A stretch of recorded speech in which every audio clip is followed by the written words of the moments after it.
Olá pessoal, tudo bom? Sejam todos muito bem-vindos novamente ao canal Raciocínio Crítico. Então, como você sabe, a nossa intenção aqui é fazer você raciocinar criticamente sobre cada paciente que você atende. E hoje você vai atender um doente vítima de trauma torácico. Então, vamos avaliar um trauma torácico de forma correta? Vamos?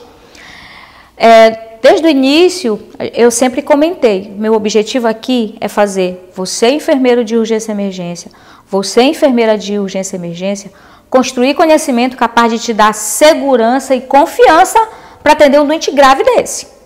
Não é isso?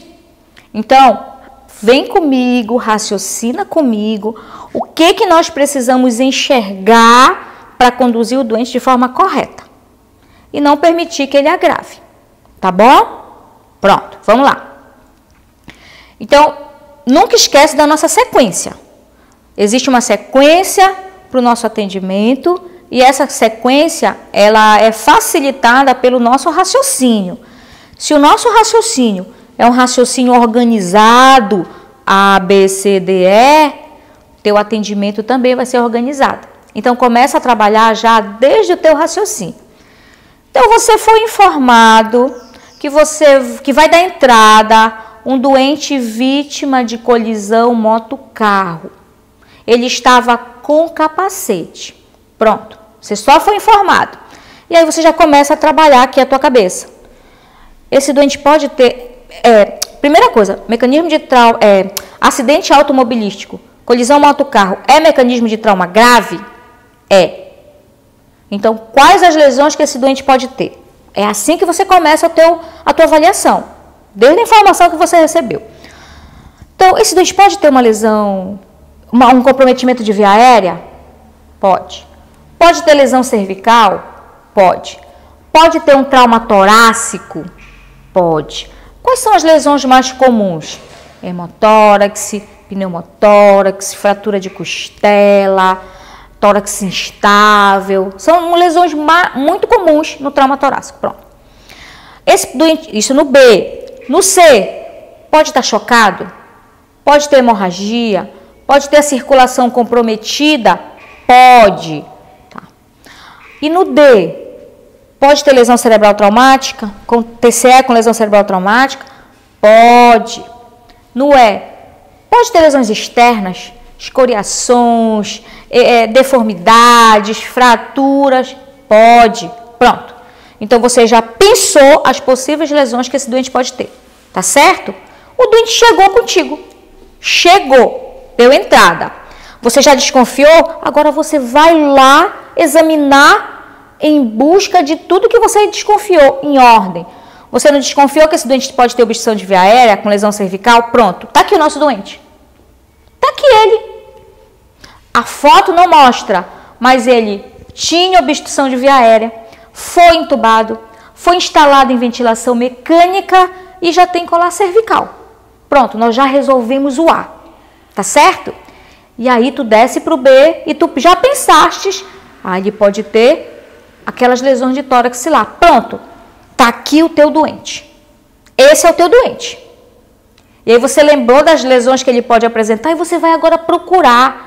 Olha só, inspeção, palpação, ausculta, percussão, não são os passos do exame do tórax? Não são? Pronto. Então agora você vai usar esses recursos e explorar os teus órgãos do sentido, ver, ouvir e sentir, para identificar se ele tem ou não essas lesões que você desconfiou. Então, na inspeção desse doente, você já percebe, olha o que ele tem. Ele tem uma lesão importante em hemitórax esquerdo, com sinais de, com lesão corto-contusa, com discreto sangramento. E também, você não percebe muito porque ele tem pelo, mas eu consigo perceber aqui que ele tem também equimoses difusas. Então, olha só. Vocês acham, pessoal, primeira coisa na inspeção, nós estamos inspecionando, vendo.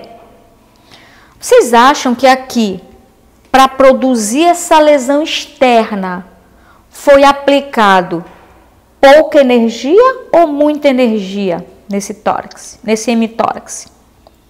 Nossa! Essas lesões abertas aqui, cortocontusas, foi o trauma que provocou. Então você já pensa, teu raciocínio já vai te conduzir na seguinte ideia: como será que estão os órgãos internos? Será que pode ter sangramento?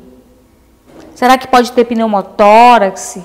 E aí você vai procurar. A inspeção já te deu sinais que esse doente pode ter lesões graves pela força que foi aplicada nesse hemitórax, capaz de produzir essa lesão. Então agora nós vamos procurar as lesões que você desconfiou. Ver, ouvir e sentir. Pronto.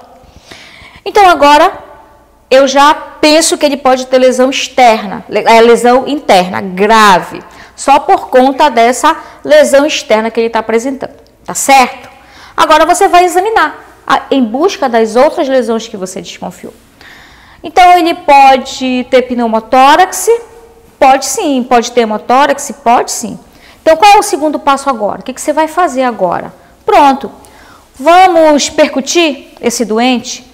Se ele tiver pneumotórax, ele vai apresentar um som timpânico.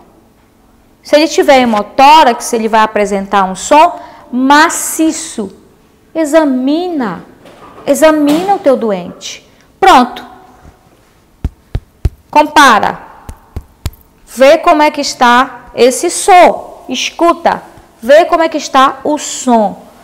Esse som vai te dizer se ele pode ter hemotórax ou pneumotórax. Ah, ficou confuso, a percussão é muito difícil na urgência, é muito barulho. Não tem problema. Para isso existem os exames complementares de diagnóstico. O raio-x de tórax, que vai te ajudar muito a esclarecer, né? A tirar a tua dúvida. Palpação. Olha só. Será? Você já desconfiou que ele pode ter fratura de costela, não desconfiou? Será que ele tem? Vamos procurar. Você já olhou, você agora vai sentir. Você já escutou, agora você vai sentir. Palpa o tórax. Compara. Hemitórax direito, hemitórax esquerdo. E sempre pressionando o gradil costal em busca de crepitação. E enfisema subcutâneo. Só para nós deixarmos bem claro, o médico, papel do médico, papel do enfermeiro. O médico dá o diagnóstico, fratura de costela. O enfermeiro avalia sinais, crepitação, sinal de fratura de costela. Só para nós entendermos o papel de cada um dentro desse contexto. Ok? Pronto. Então, você já palpou em busca de crepitação. Em busca também de enfisema subcutâneo, que são as duas lesões que você consegue perceber no tato. Poxa, o que é um enfisema subcutâneo? Ar na cavidade subcutânea. De onde veio esse ar? Primeira coisa que você pensa, se a doente apresentar enfisema subcutâneo, de onde veio esse ar? Então, não pode ter uma lesão pulmonar? Pode, pessoal.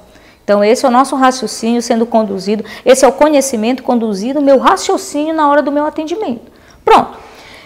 Aí agora você vai auscultar. Será que essa lesão está comprometendo murmúrio vesicular?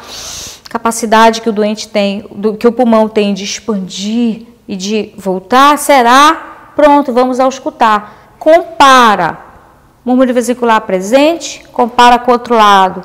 Eles estão iguais, audíveis, bem perceptíveis, ou um lado está menor que o outro? Aí sempre, às vezes, fica a dúvida, eu estou auscultando errado, porque eu não consigo auscultar. Não, às vezes você não está auscultando errado. Às vezes, realmente, o doente apresenta um hemotórax ou pneumotórax que levou à diminuição do murmúrio vesicular. Então, fica atento aos sinais que você tá coletando, né? A ausculta que você está percebendo, para realmente te certificar. Em alguns momentos, em alguns doentes, a gente consegue dizer com certeza, ele tem hemotórax, ele tem pneumotórax, ele tem isso, ele tem aquilo. Outros fica a dúvida. Se o doente não está em iminente risco de morte, com desconforto respiratório, se ele não é emergência, dá para fazer o raio-x. Se não, pessoal, avaliação é clínica e esse doente tem que drenar esse tórax imediatamente. Então, ausculta, compara, pronto, compara. Vamos pensar, mas isso é papel do médico, só do médico? Não, não é papel só do médico. Você, enfermeiro, estudou isso, aprendeu isso. Imagine você num pronto atendimento com múltiplas vítimas. Foi um ônibus que capotou e nós temos várias vítimas. Então, o teu colega médico está avaliando um doente e você já está avaliando o outro. Você identifica o comprometimento através dos sinais que você percebeu e você sinaliza para ele que esse doente tem comprometimento do B, que ele também é prioridade. Então, terminou de atender esse, o médico vem atender aquele que você priorizou. Esse é o papel do enfermeiro. Esse é o nosso papel dentro do contexto da urgência e emergência. Identificar esse doente que tem potencial para agravar e priorizar antes que ele agrave. Aí sim o prognóstico dele pode ser mais favorável. Então nós precisamos ficar atento a essas situações. Então o doente que chega comigo, com essa inspeção de tórax, já me sinaliza que ele pode ter lesão grave. E eu vou procurar essas lesões, sendo conduzida pelo meu conhecimento, sendo conduzida pelo passo a passo do exame primário, do exame físico do tórax, que também faz parte do exame primário. Então esses sinais simples, exame clínico lá no pronto atendimento, podem já prever, já podem identificar lesões graves que serão tratadas imediatamente, que deverão ser tratadas imediatamente logo que identificadas. Tá certo? Então, e esse doente aqui, só para você não percebe, mas ele já foi drenado. Ele tinha um hemotórax grave, né, um hemotórax maciço, estava chocado também por esse hemotórax, não era a única lesão, mas ele tinha esse hemotórax, porque nós estamos discutindo trauma torácico. E também fratura de costela, com enfisema subcutâneo. Nós encontramos tudo isso nele, ou seja, isso aqui é vida real. Conhecimento que a gente está discutindo é conhecimento real para atender um doente vítima de um acidente real. Então, as chances que ele tem de sobreviver é o teu conhecimento que vai dizer isso. Então, se a gente for discutir, as lesões mais comuns, tá aqui. São as mais comuns, não são as únicas. Mas quando se fala em trauma torácico, elas são as mais comuns. Pneumotórax hipertensivo, hemotórax aberto, pneumotórax aberto, hemotórax, tórax instável e tamponamento cardíaco. Se a gente pensar em tamponamento cardíaco, ele está no tórax, mas ele já é uma lesão que vai comprometer o C, a circulação, que pode ser provocado também por um trauma torácico, por um trauma penetrante. A gente até vai dar uma faladazinha sobre ele. Qual a diferença de um para o outro? Está aqui, só como forma de conhecimento para você. O pneumotórax hipertensivo mata. É uma lesão grave. Deve ser tratada imediatamente logo que identificada. Por quê? Porque é o acúmulo de grande quantidade de ar na cavidade pleural. Tanto ar que é capaz de desviar o mediastino. Desviando o mediastino, compromete toda a circulação, né? Os vasos podem ficar colabados e não tem retorno venoso. Então, o doente entra num quadro de, não é hipovolemia, mas ele entra no quadro de obstrução. A gente chama isso de choque obstrutivo. Então, isso aqui mata. Deve ser tratado imediatamente. O diagnóstico é clínico, não dá para mandar o doente para o raio-x. Não dá. Então, se esse doente que está grave, que me ajuda, eu não consigo respirar. Se esse doente vai para raio-x, ele vai morrer no raio-x. Tem o risco de morrer no raio-x. Então, não pode. Então, tratamento para cá, descompressão de tórax, toracocentese de alívio, que pode ser feita hoje já pela orientação da 10ª edição do ATLS, tanto no segundo espaço intercostal, na linha hemiclavicular, quanto no 5º espaço, na região axilar. Ambos os espaços podem ser descomprimidos esse pneumotórax é a escolha do médico do plantão. Por quê? Toracocentese de alívio é procedimento médico, mas a identificação dele não é privativa do médico. É obrigação também do enfermeiro conhecer essa lesão, conhecer os seus sinais e justamente prever o tratamento, antecipar o tratamento para ele. Então o doente vai estar com franco desconforto respiratório, com sinais de choque, mas não está perdendo volume, é o retorno venoso comprometido. Diminuição do murmúrio vesicular, muito ar. Vocês acham que esse pulmão aqui ainda tem algum murmúrio? Está expandido? Não dá. Distensão das veias do pescoço, o sangue quer voltar e não consegue, porque tem uma obstrução lá embaixo, pelo desvio do mediastino. Então, as jugulares começam a ficar túrgidas. Timpanismo, que a gente já conversou, e cianose já como sinal tardio. O doente que já está cianótico, ele já tem um risco muito grande de fazer parada respiratória. Você tem que ficar atento para isso. Um pneumotórax aberto é menos grave, mas não significa que ele não possa agravar, tem que ser tratado, né? Curativo sobre a lesão, cuidado com os curativos compressivos, totalmente obstrutivos, que eles podem levar a pneumotórax hipertensivo. Esse ar que está coletando aqui, ele tem um mecanismo de válvula, ele está saindo, então a hora que ele fica acumulado, o dente continua respirando, pode levar a pneumotórax hipertensivo. Por isso que se orienta o curativo de 3 pontas, e em outra aula nós vamos conversar sobre ele. Tem que drenar esse tórax, tem que drenar, por isso você já antecipa material para drenagem, você enfermeira, já antecipa material para drenagem. Em alguns casos, né, cirurgia definitiva. Outros casos só a drenagem resolve, mas em casos mais graves, onde existam outras lesões, aí só a drenagem, a cirurgia definitiva. Então, como é que evolui o pneumotórax hipertensivo? Vai acumulando, vamos considerar que isso aqui é ar, ele vai acumulando, acumulando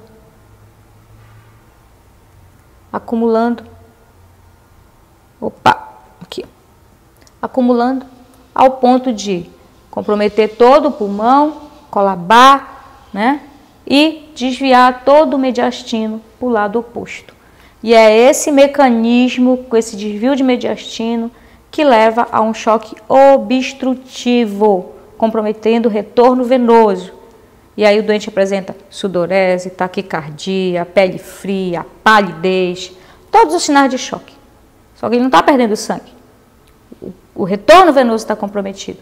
Por isso que tem que descomprimir. Hemotórax maciço. A cavidade torácica, ela é uma região capaz de guardar muito sangue. Então o doente pode chocar. Então nós precisamos ficar atento, fazer um exame criterioso, uma percussão. Se der para fazer raio-x, vai. Se não tem condições, tem que drenar logo o doente, ok? Então, rompe os vasos sanguíneos da circulação torácica, da circulação sistêmica, né, pulmonar, e esse sangue acaba coletando. Uma perda de mais de 1.500 ml em muitos casos. Também as veias podem ficar distendidas ou não. Choque com ausência de murmúrio vesicular, o doente está chocado, né? E o murmúrio vesicular também não percebe. Então, todo esse sangue coletado aqui, dependendo da região, se for base ou se for tanto sangue que já compromete ápice e base, não tem como. O murmúrio vesicular vai estar diminuído ou abolido. E a maciçez na percussão, tá certo? Outra lesão também muito comum é o tórax instável. Qual a diferença do tórax instável para fratura de costela simples? No tórax instável, o doente ele tem fratura de vários arcos costais em vários segmentos. E essa fratura grave leva à perda da estabilidade do tórax. O que limita o nosso enchimento pulmonar é o gradil costal. Então, a partir do momento que perde essa estabilidade, essa limitação, né? Por isso que o nome é tórax instável. Deixa eu ver se o vídeo aqui passa. Acho que não vai rodar, mas não tem problema. Então, é esse o mecanismo. É uma lesão que você pensa logo. Quando existe o tórax instável, o risco muito grande do doente evoluir.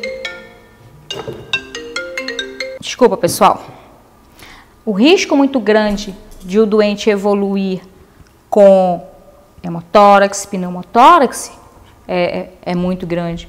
Então, olha só, o doente que apresenta essas fraturas, essa fratura grave, imagina só, como está o pulmão? Lembra que a gente lembrou a força que foi aplicada nesse tórax? Primeira coisa que pensa, como está o pulmão? Pode ter pneumotórax? Pode. Pode ter hemotórax? Pode. Então aí, fica atento para essa gravidade, ok? Tratamento, oxigenoterapia. Tratamento, oxigenoterapia. Se o doente pode precisar de ventilação mecânica, né? Em alguns momentos, em alguns casos, ele vai ser entubado. Reposição volêmica tem que ser cuidadosa, com muito cuidado mesmo. E analgesia, porque isso dói pra caramba. Tá certo, pessoal? Então, é atentar para esses sinais, para que a gente consiga antecipar, prever a piora do doente e antecipar o nosso tratamento, para que ele não evolua com um quadro de maior gravidade, para que o prognóstico dele não seja um prognóstico mais sombrio. Então, nós temos um compromisso. E médico, enfermeiro, tem uma responsabilidade muito grande dentro desse contexto. Aí eu chamo a atenção principalmente de você, enfermeiro de urgência e emergência, de você, enfermeira de urgência e emergência. Porque é você que vai acompanhar esses doentes toda hora lá no salão. É você que consegue muitas vezes perceber a piora do doente. E se você, quanto mais conhecimento você tem, mais você consegue perceber a piora dele. Tá certo? Então, era essa mensagem que eu queria falar para você sobre as lesões de tórax, que são lesões graves, que comprometem a vida do doente. E quanto mais cedo elas forem percebidas, quanto menos elas comprometerem a respiração, a ventilação e a oxigenação, mais chances o nosso doente tem de sobreviver. Tá bom? E nós somos os responsáveis por isso. Então, muito obrigada pela tua atenção novamente. De novo, se gostou, vai lá, dá o seu like, compartilha e até a próxima aula. Grande abraço e até mais.